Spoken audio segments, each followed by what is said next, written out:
Oh, where's Carly?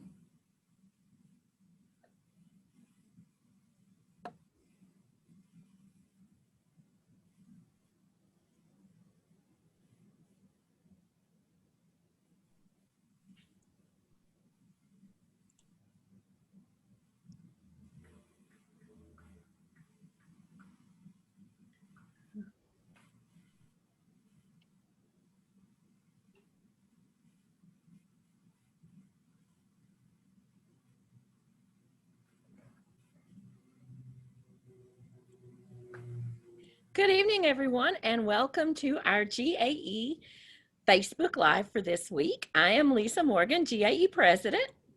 And I'm Sharon Doe, GAE Vice President.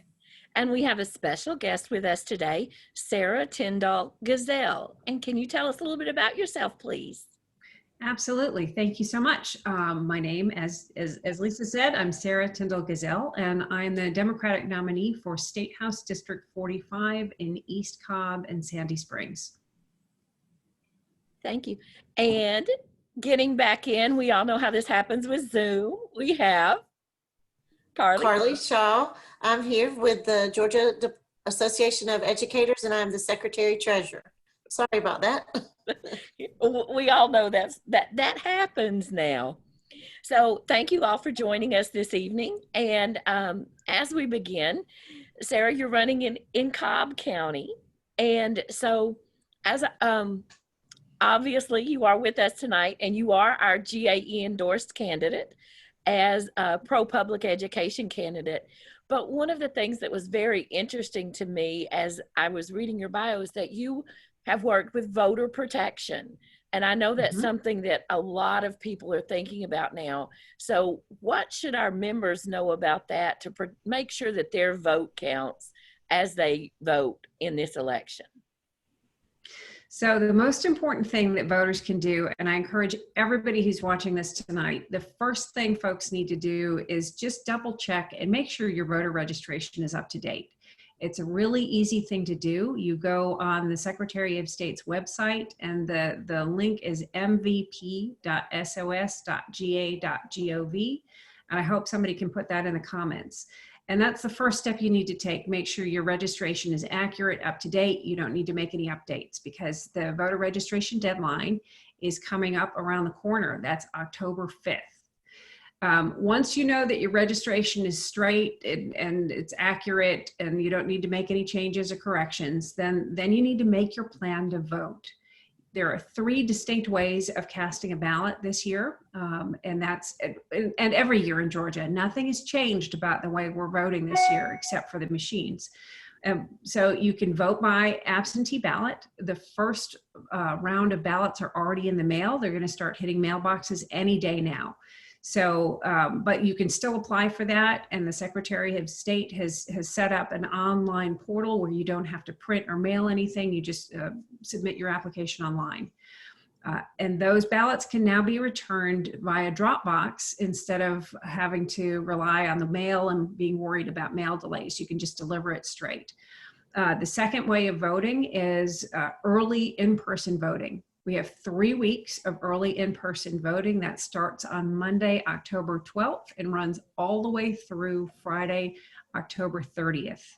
And Saturday, the 24th of October is a mandatory Saturday vote. So every single county across the state will have at least 1 location open in their county for in-person absentee voting on the 24th of October. And then, of course, is Election Day, and that is November 3rd. But this, once again, it's really critical. If people need to, for any reason, to wait until November 3rd to cast their ballot, they really need to go back to that website that I mentioned before, mvp.sos.ga.gov, and double check their precinct location. So many voting locations have changed this year, both because of COVID and because we have new voting machines, and these voting machines take up a lot more room. They need a lot more electricity, and the restrictions due to social distancing because of the pandemic have created a lot more pressure. So a lot of counties have moved or they've expanded the number of polling locations. So it's really, really important that people double check where they need to show up to vote in person on November 3rd. If you go during early vote, it's a different model. You go anywhere, any early voting location in the county where you're registered, and you'll get your ballot and you get to vote in every single race. If you wait till November 3rd, you have to go to your assigned precinct. So that's the big difference between voting in person early and voting on November 3rd. But no matter which way you choose, everyone should vote the way they're most comfortable voting. It will count. It will be counted and it will be observed by lots of people. You can be assured that your vote's going to count this year. You just need to make sure that you know how, when, and where you want to cast it. It's that simple. Thank you. And I'm going to start the commercials early tonight, ladies. And because our first commercial goes just with what she just told us about making sure we are registered to vote. So tomorrow evening, Thursday, September 17th. Yes, that's the date. I'm already signed up and I posted it earlier on the president's page to phone bank to our members to make sure all our members are registered to vote. So if you can help in that effort, because we want to make sure that all our members as educators are voting, go to gae.org/campaign. And we have lots of volunteer opportunities there for you. We have lots of information about the election, and the page will be up with all of our endorsed candidates soon. So I'm going to put that one in the comments as well. So if anybody can join us tomorrow to help make sure that all of our colleagues are registered to vote, we would appreciate you joining us. Sharon? So Sarah, I have a question for you. You mentioned the pandemic earlier. And with the pandemic, when it hit, we could really see disparities in the richer schools and the poorer schools, many of which are rural. And my question to you is in terms of technology and funding for education. So would you be willing to support an effort to increase funding to better target the educational funds so that targeted to the students and the schools that really need them? You know, honestly, this is one of the reasons I wanted to run for office. Both my girls go to public schools. I'm a product of public schooling myself. My sister is a public school teacher. And I've seen so time and time again how disparities in funding just really affect educational outcomes. And I was appalled that when the state legislature went back into special session and they had to pass their budget, they stripped nearly $1 billion in K through 12 education at the very moment when our schools and our administrators and their staff and our teachers need more resources than they have ever needed before to educate our children safely and keep our teachers and our staff safe. So that is just absolutely backwards to me, and it's baffling that we have a state constitutional mandate to educate our children and to do it with public funds and public education, and yet that's the first thing that we slash. In the last 19 years, our funding formula has only been met twice. So it is critical to me that we get the resources that we need to our students and our teachers across the state. And sometimes that's not even purely within the education budget, right? Broadband access, access to the internet is an absolute key function for everyone. And that's not just an urban rural thing. There are plenty of areas within suburban Atlanta and urban Atlanta where families and neighborhoods and communities simply don't have access to these resources. And in the 21st century, that is a critical component to making sure that everybody has equitable access to education. We can't ignore the fact that this needs to be a public good, and it needs to be available to everyone across the state. So I will absolutely champion these efforts to make sure that our schools are fully funded in a way to make sure every child has equitable access to education, and that we have access to the resources in our communities. So yes, thank you for that question. Thank you very much for that. That's exactly what I wanted to hear. Great. Carly, did you have a question? Oh, no, Oh, sorry. okay. Okay, so I'm going to ask, because I have another question. I'm really curious, and I want you to tell us a story. I teach kindergarten, so, you know, we need stories. And I read in your biography that you worked at the Carter Center. So what was it like working at the Carter Center, and did you get to work with President Carter? I'm incredibly fortunate. I did get to work very closely with President Carter any number of times, and it was usually overseas. So when I first started at the Carter Center in 1992 as an intern, straight out of undergrad, and that sort of, you know, that gives the game away. If you're good at math, you can figure all that out. But I spent many years there. I went back and forth, and I worked in the Atlanta offices. I worked overseas. But some of the most meaningful work that I did was in elections and election observation, and in conflict resolution. So I was able to work with President Carter in trying to negotiate multi-state solutions to conflict. And this was in Rwanda and Burundi and Zaire. It was still known as Zaire back then. Again, I'm dating myself here. But first, if you like stories, here is one of the most stunning stories that I've ever had. When I was observing elections in Nigeria, midday we took a break, and I'd been in the field actually with one of President Carter's grandsons and someone else, and he asked what we had seen, and we recounted just story after story of all of these discrepancies that we'd witnessed in the field with problematic and at polling stations, and how it clearly was not a free and fair election. There was clear fraud going on. And he turned to we were accompanying actually a friend of his who was much older, and the friend turned to us and said, turned to the president and said, "Mr. President, at first I thought these two were just some of the most cynical young people I've ever seen, but it turns out they're really some of the most observant. I would not have seen what they saw." So it was very flattering, but it was also one of those times where you have to tell the president, who in turn told the election commission that we couldn't certify that election was free and fair, because it wasn't. It was a fraudulent election, and that was a very challenging thing to do when I was the person who handed the letter to the election commission that next morning. It was a little awkward. Not fun. No, not fun at all. So you mentioned that your sister is an educator.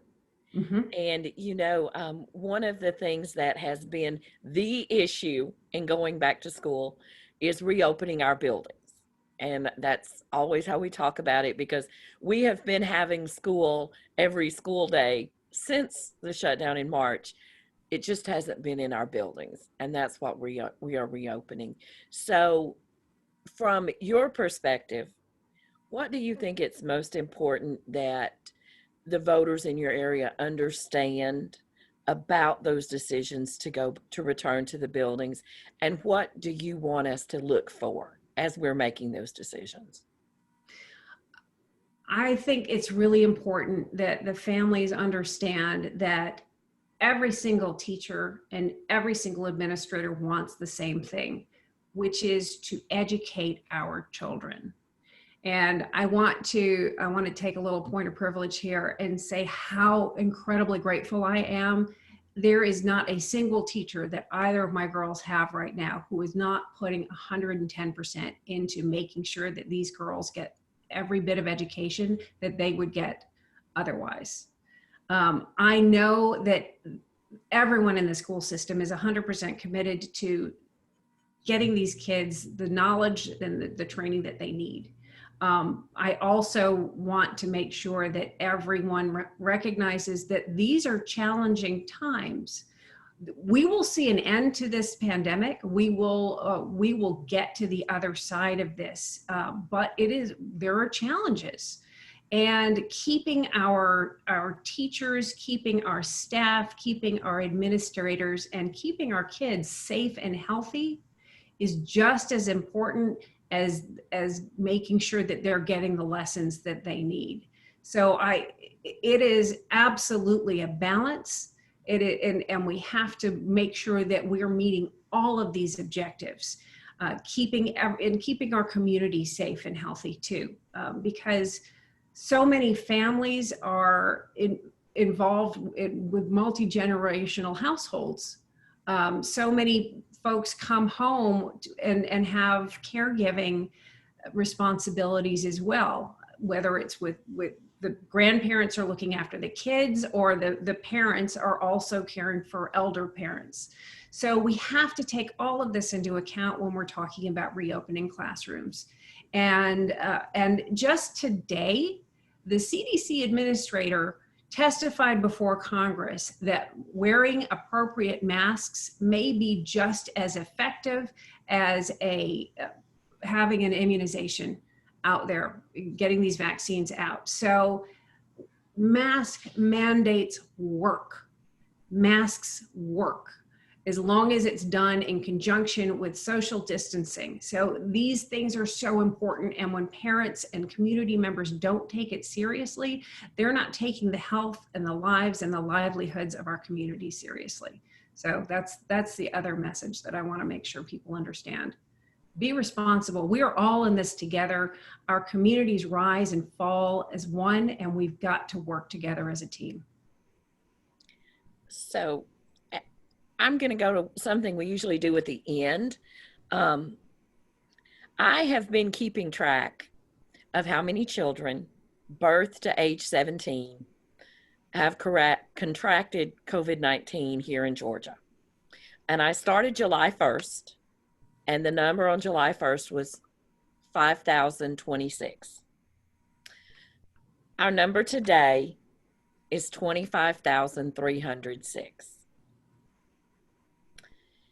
And that is still a 4.9% increase over last week. And there haven't been any news stories yet, but we now have 6 children in Georgia who have passed away. So when it was one child or two children, we were getting stories, and now we're not. So just for everybody to keep that in mind, because 25,306 young people, and we still don't know what the long-term impact of this is. I know somebody said chicken pox. We had chicken pox as children, and now we've learned that chicken pox comes back when you're in your senior years as shingles. We have no clue what this virus might do in 10, 20, or 30 years. But some of us are still wanting to expose our children to it. So that's our downer for the evening.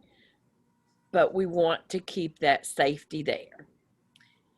And I'll go ahead and do my shout out and make us a little bit good news for our members who are not aware. Governor Kemp signed his latest executive order yesterday, and he did not include educators and the latest Department of Homeland Security guidance as essential workers.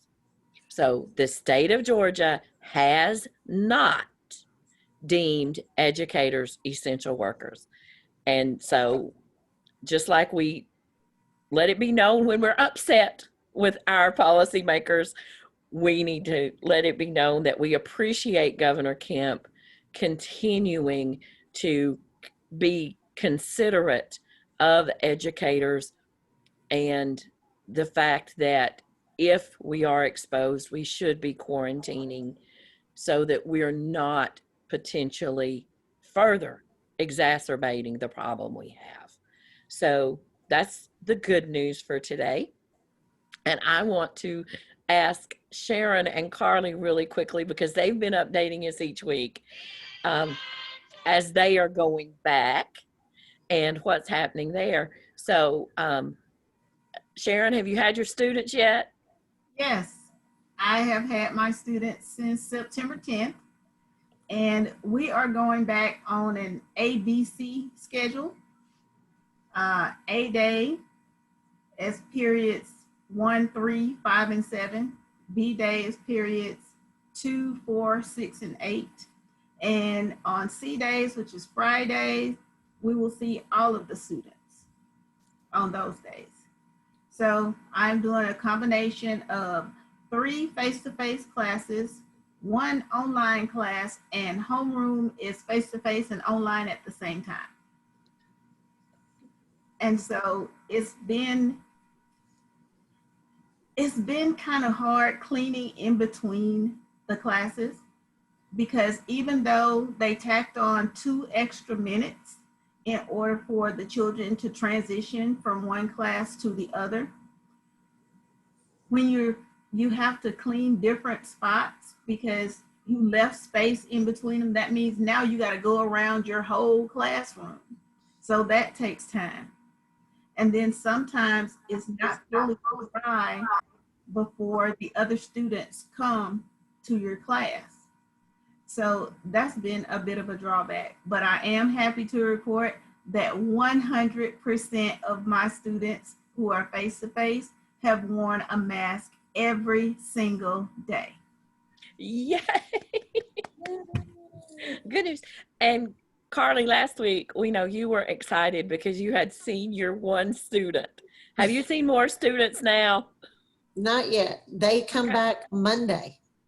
Okay. Our students will be coming back in the building Monday. We will have 25% of the students 4 days during the week. So Monday, Tuesday, Thursday, and Friday, we'll see a quarter of the children. And on Wednesday, we do asynchronous learning, which just means, for those that don't do teacher talk, it just means that the students are self-guided online doing their assignment, and the teachers are just there if they need help. But this is going to be very interesting because, of course, no one is making the students come back. That is purely parent choice. So we will have students in the building that choose to return and students at home, and we'll be teaching them simultaneously. And that's something that it's going to take some getting used to, because that is certainly not something that I've been trained to do. So I'm a little nervous, but I'm sure it's going to be fun.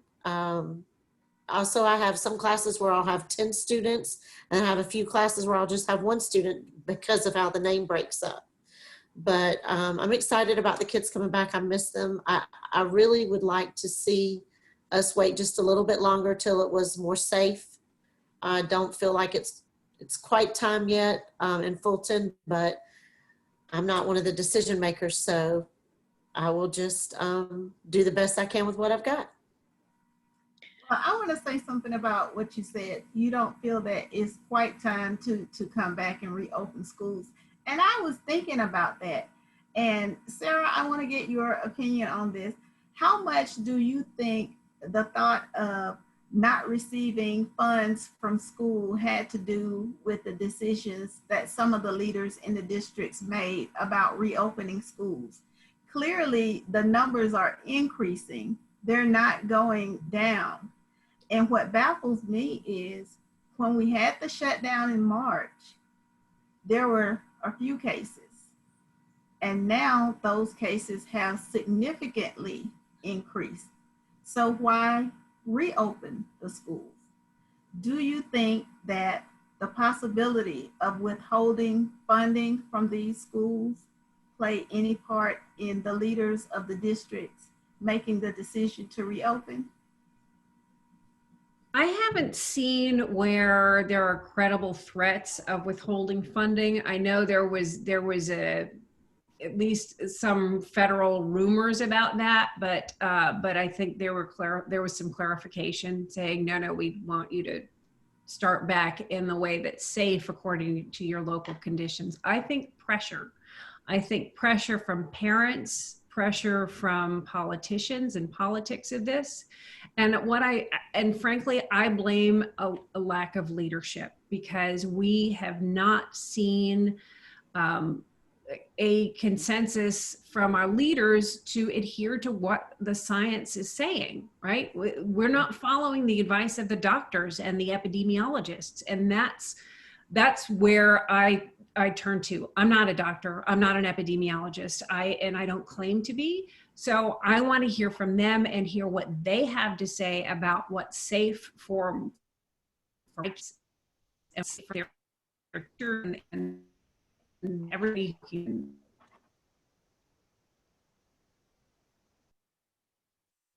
And not enough consistency in messaging on what we should be doing and what's safe to be doing. So that's where I think the pressure is coming from.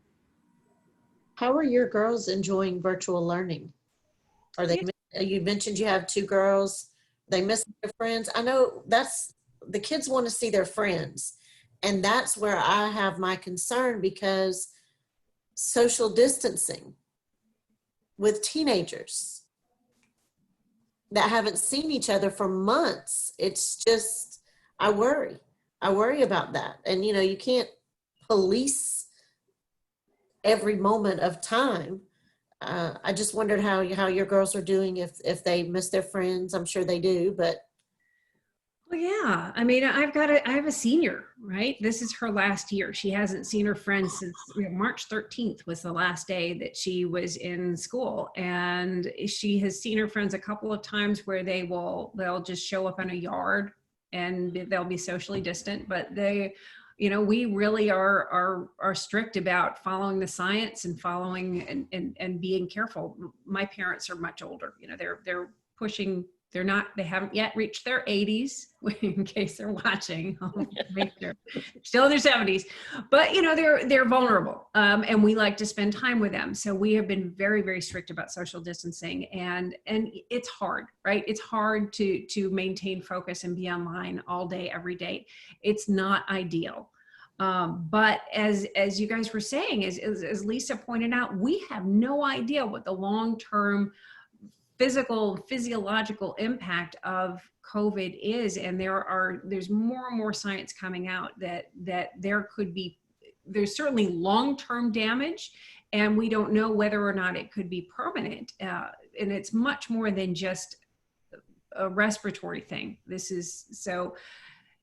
This will come to an end. I know with kids don't have a good sense of time, right? Everything is immediate. They're kind of like dogs that way. Everything is immediate and everything is forever, but it's not. And it's up to us as adults to help guide them and remind them, we're going to get past this. It may take a few months. It may take a year. We don't know how long it will be, but it's not worth the risk to do something stupid and have a backyard party with a bunch of people, or, to be in the basement just for a few minutes because you want that social interaction, and potentially have the repercussions last forever. Right. So it is hard. They miss their friends. You can't replace that interaction with online interaction. But, needs must, right? We're in a crisis, and we have to make choices that are the best possible choice given the circumstances. Yeah. We have someone who's watching us this evening who's asked a question, and it's switching back to election information. So her question is, what is happening with Senator Isaacson's seat, and when is the election for that seat? Oh, that's a great question. Thank you. And it's actually very easy. That election will also be November 3rd, and it will be on your ballot as a special election. And if you're using an absentee ballot, You'll see it literally takes up an entire column. So there are, I think, 13 different candidates running for that seat. And they call it a jungle primary because everybody is on the same ballot, no matter what partisan, sorry, my dog decided he wants to join and that's his best view to the neighbor's house. He's very active sometimes. It's his hour. So everybody's going to be on the same ballot at the same time, and you just choose who you want. I do not foresee one candidate getting 50% of the vote, so there will be a runoff, but that runoff won't happen until January because it's a federal office. So in early January, that will be down to whichever two candidates get the most votes. They'll be on the ballot together, head to head. Hopefully we'll see one Democrat, one Republican. I'd love to see two Democrats, of course, but I doubt that's what we'll see. But that's how that election will work. Thank you. Okay. And the next thing we want to talk about, for our members, your e-newsletter went out today, and we put a request in the e-news. And Sarah, if you can help us convince some of our people that they should volunteer. The request is in there and the links are in there if you are willing to volunteer to be a poll worker. And a poll worker is a paid position. And they gave us a list of counties that they particularly need poll workers.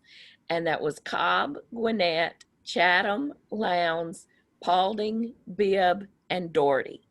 And when I read those counties, that sounds to me like those are high population counties. So help us convince our members, why should they be a poll worker? So the poll worker is the critical worker to make sure our democracy runs the way it's supposed to. The role of a poll worker is just to make sure everyone has their ballot and can vote. The average age of a poll worker in Georgia is over 70. So this is automatically a high-risk group. It's a high-risk category, and these folks are it's a long day. And this year, we've got a brand new voting system. So we've got all new machines, all new systems, all new procedures. So not only do we have the pandemic to worry about, but we've got a whole new system to have to navigate. So the biggest problems we saw in June were because our poll workers were simply not equipped to do the work because they hadn't been trained enough because COVID got in the way and they weren't comfortable. And so we had people who had to wait in line 5-6 hours to cast a ballot. And that is the number one way of suppressing turnout, whether deliberate or simply because of circumstance. So being in there, being in the polls, interacting with the voters, just making sure everyone can cast their ballot, and especially people who are younger and people who are tech savvy, it is a desperate need, and it is the best civic engagement anybody can engage in. And it's totally nonpartisan, right? It doesn't matter who you support and who you vote for. It's all about making sure everybody has the same opportunity to vote. So it's a great way to support our democratic process, full stop. And one thing I will point out for our members and anyone who might be watching us right now, anyone age 16 and older can be a poll worker. So I know in some of those counties, for example, Gwinnett, there's no school that day. So high school students won't be in school. They can go to their school that day and work as a poll worker because a lot of the precincts are in Gwinnett. And again, for our members, that information is in your e-newsletter today. And if you did not receive that e-newsletter, I'm going to put the link in the comments for you. You need to go to mynea360.org and log in with your email address and your password and check your email address there to make sure we have your correct email address to send you your e-newsletter every month. It was literally full of information this month. And I'm going to switch again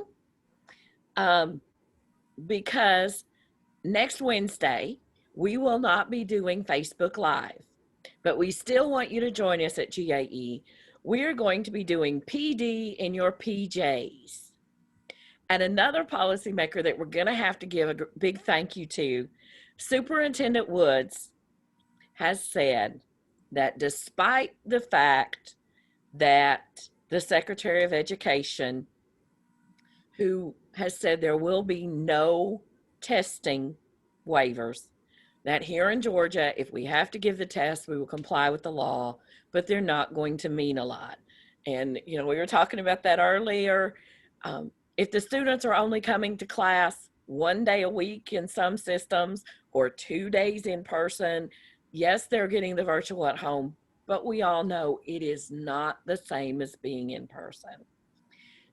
So Superintendent Woods said, we're going to do what we're required by law to do, but we're not going to count it like that. But that waiver had another little piece in it that a lot of our members have been concerned about, and that's the Teacher Keys evaluation system. And the waiver said they were going to waive the test scores in Teacher Keys, but Ms. DeVos has said no waiver. So 6 o'clock next Wednesday, we're going to do PD in your PJs, and we are going to have a session all about Teacher Keys with representatives from the State Department of Education. So if you have questions, and yeah, I already have a list of questions that we want to ask them, have your questions ready and register so you can participate in that.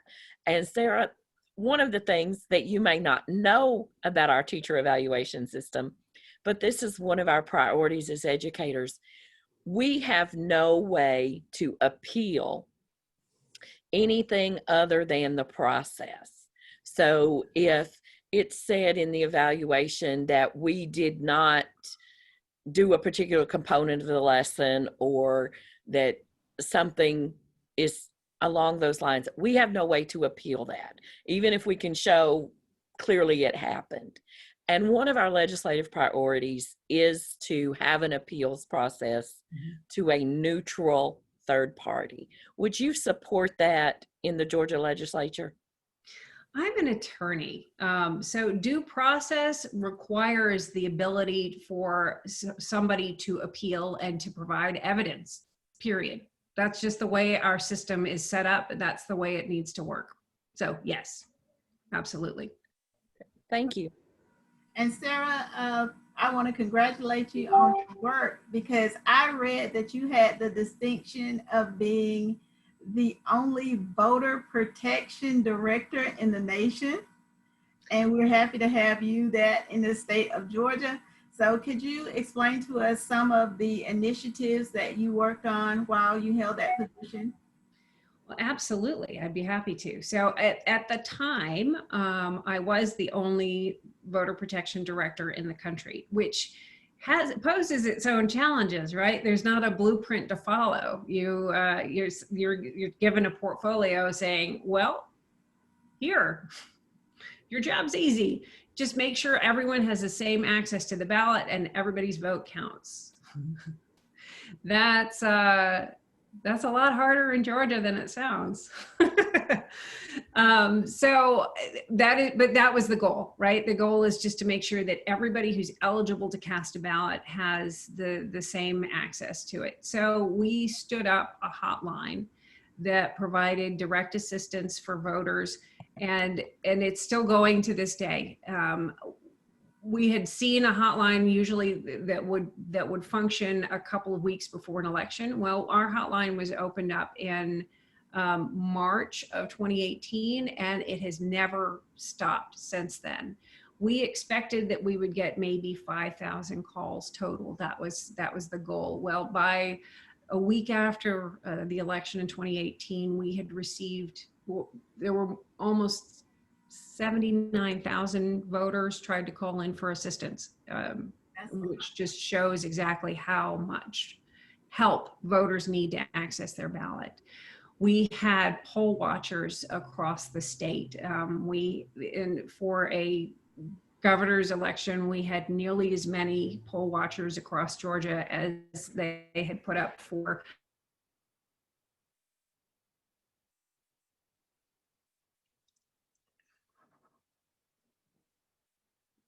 Time.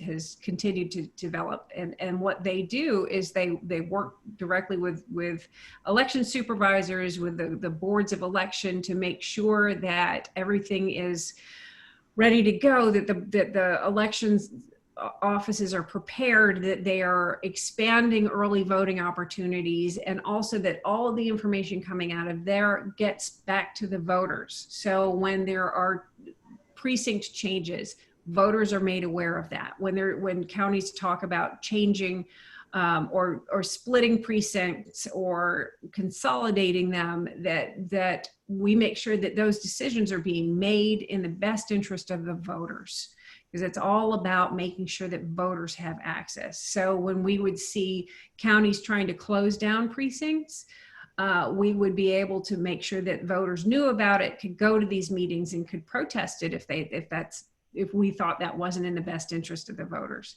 And when the county saw the need to split them, we make sure that voters understand they need to double check and know where they need to go. So it was, a whole layers and layers of information, because believe it or not, the single best tool for overcoming barriers to the ballot, it's voter education. It's education. Everything comes back to education.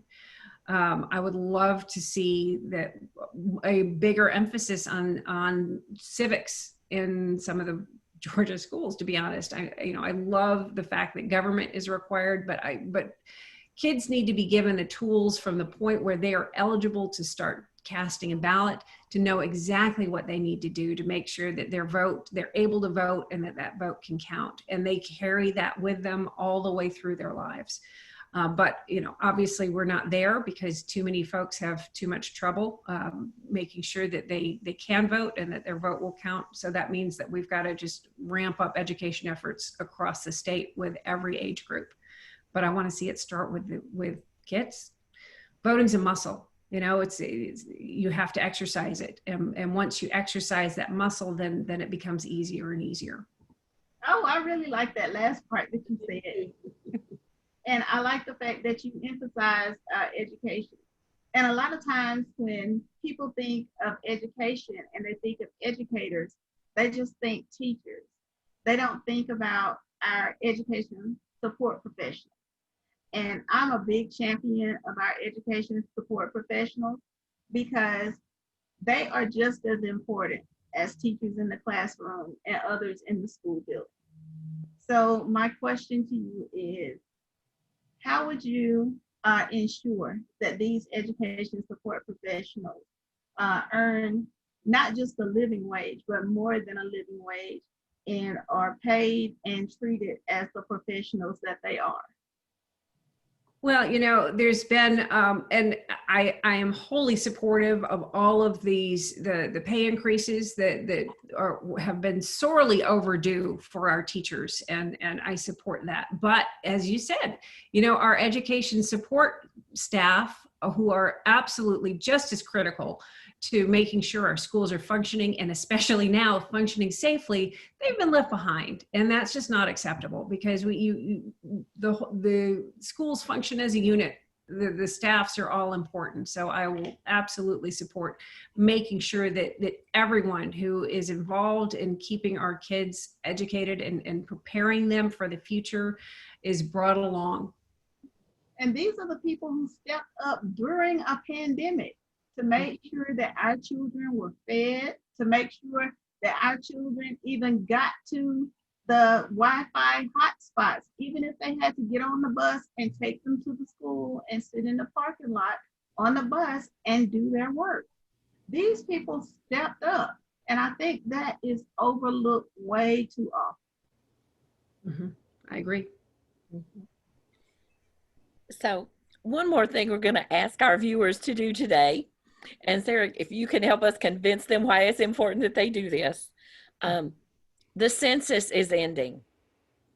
And obviously we all know that our representation in Georgia General Assembly and our representation in Congress is based on our population, and our education federal funding is based on our population and accurately counting our children.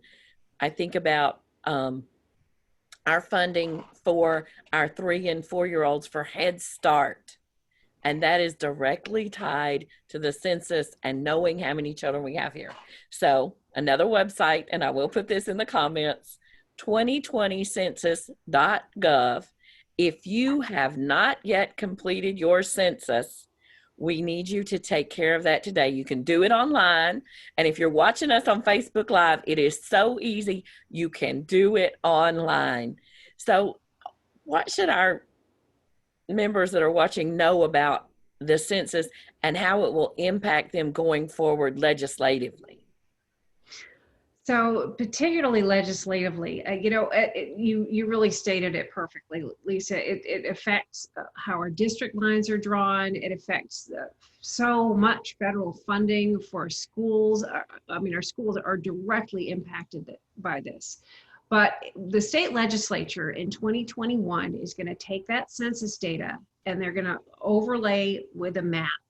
And every single district that we have, from the federal congressional districts down to our state legislative districts, which Georgia has more of than most other states across the country. We've got 180 state legislative seats plus the Senate.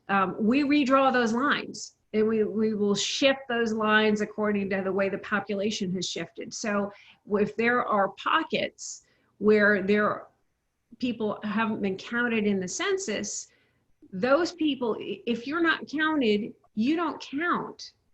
So that means that there may be a whole bunch more people crammed into a legislative district, which dilutes your vote. It means your vote doesn't count as much if there are more people in that district than there are in the neighboring districts. So, it's really that simple. If you're not counted, you don't count. It's so important to get counted. Speaking of the COVID-19 and the students in school and the wearing of masks, one of the watchers sent in a message. They want to know why the poll workers do not wear masks.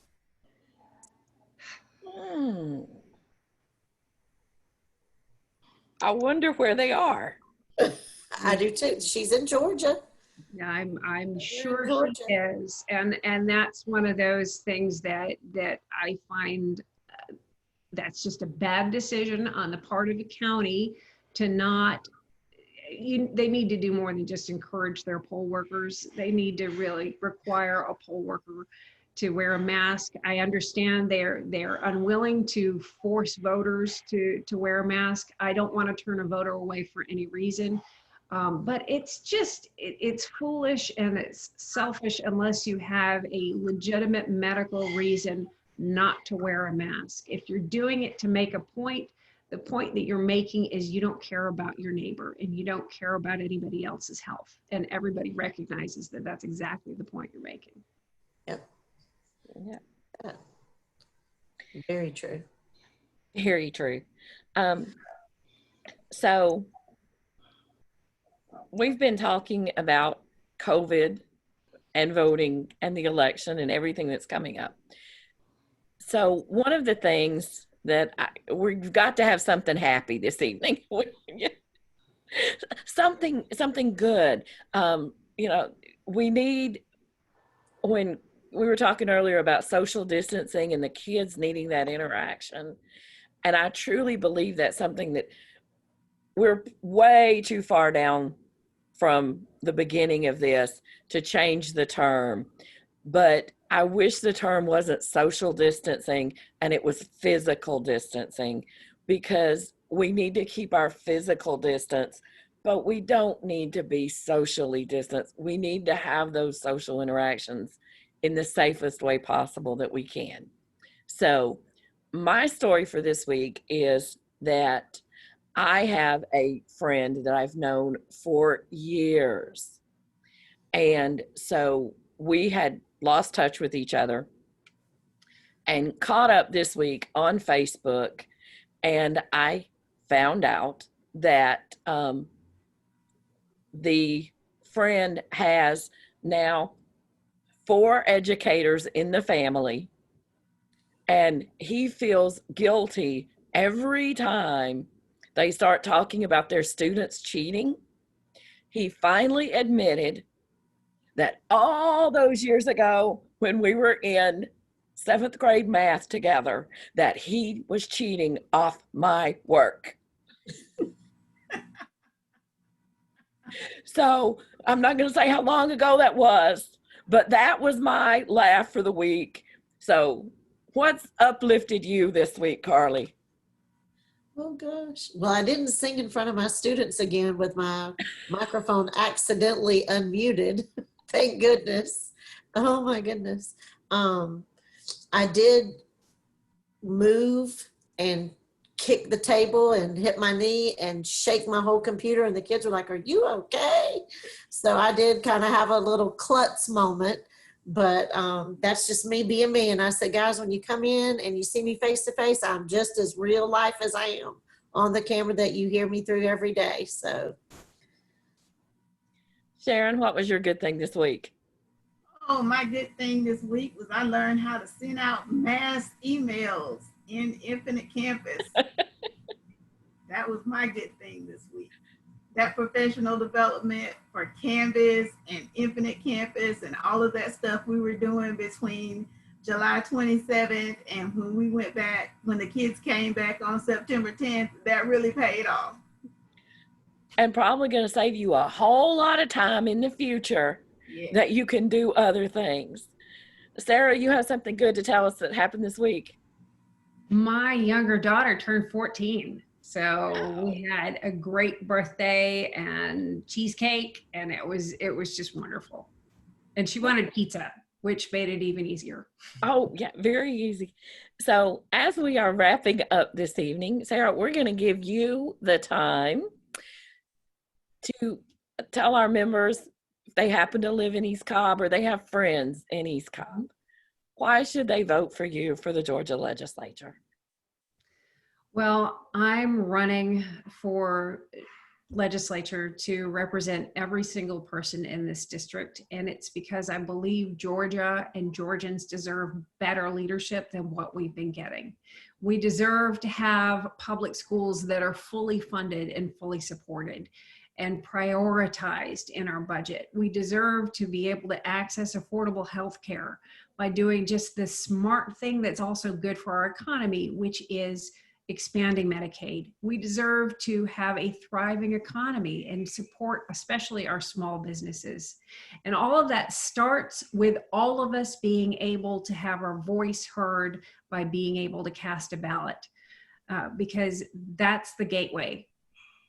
Voting is about expressing your vision for the future that you want for your family and your community. And that's what we all want.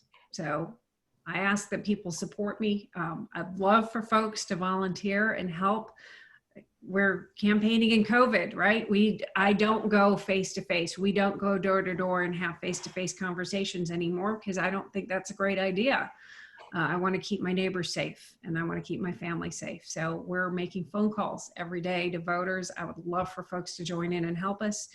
This is really the high point of my day, is meeting a new neighbor over the phone and talking with them about what they want out of their local government and how our visions can meet. So. Thank you. And so as we wrap up this evening, I want to remind our members that are watching, we want them to register to vote and check their registration, make sure they are registered. We will not be back with you before that October 5th deadline. So we will be calling, we will be texting to remind you to register to vote. And next week, we will have the PD and your PJs about teacher keys. And then the following week will be our next Rights at Night. And we're going to talk about teacher keys there as well, because we know that's something that all of our members are going to be very concerned about. I've been shuddering just thinking how an observation or a walkthrough can be done if you have part of the students in the classroom and the rest of the children are virtual, and that's just the stuff of nightmares. So we will have those the next 2 weeks for our members. Thank you for joining us this evening for our Facebook Live. And we will make sure I'll every day on the page put up the information for PD in your PJs and then the Rights at Night about Teacher Keys. And please give us your messages. Let us know what's happening. We are still advocating each and every day that the openings be done safely, and that one of the things we heard someone say today was that the standard has changed. So it was one standard for when it was safe to open, and now that standard has changed, and probably because they knew they weren't going to meet the original standard. Well, we know in our classroom, we can't change the standard. The standard is what it is, and that needs to be the same for opening our schools safely. So please let us know how that's working for you, and we will see you back in 2 weeks. Everyone have a great evening. Bye-bye.